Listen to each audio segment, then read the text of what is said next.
Pueblo de Corsol.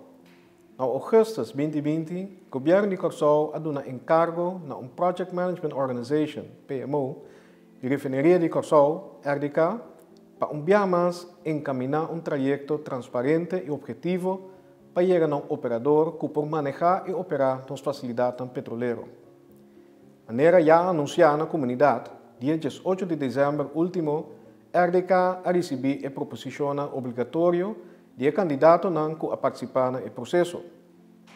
PMO hace sua recomendação na gerência e junta de comissário de refineria de Corsol, que na seu turno apresentar no governo de Corsol o candidato preferido para seguir negociar com ele.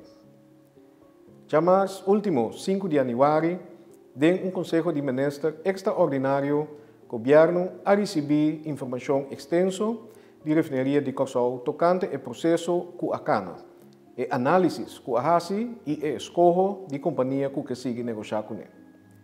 O governo de Corsol a ratificar essa aqui e a confirmar que o candidato elegido é um de nos próprios suela, qual é Curaçao Oil Refinery Complex BV, Cork. Mas que claro, o governo de Corsol está satisfeito e orgulhoso que partner local a fazer uma oferta e finalmente a queda elegir ter favor por dentro uma seguinte fase de negociação. No próximo lunes, o RDK e o governo como tal, vai negociar com o Cork para chegar a acordo final para manejar as facilidades petroleras. O governo só afanta para durante período de negociação eficiente e efetivo, partido não chega a outro, com vista arriba o melhor resultado possível para nosso país agora e no futuro.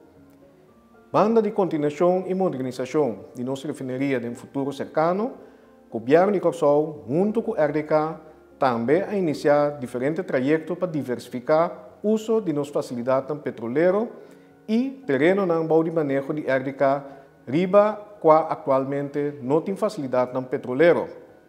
Essa aqui será almacenagem, transição para gás natural e outro trajeto de transição para energia duradoura dentro do quadro do projeto Horizonte Novo Living Lab. 2021 abre com perspectiva positiva para o nosso setor de energia. O governo de Corsol conta com o sustento da comunidade para nos riba o processo aqui na fim beneficioso para nosso país e para junto nos ban para horizonte novo.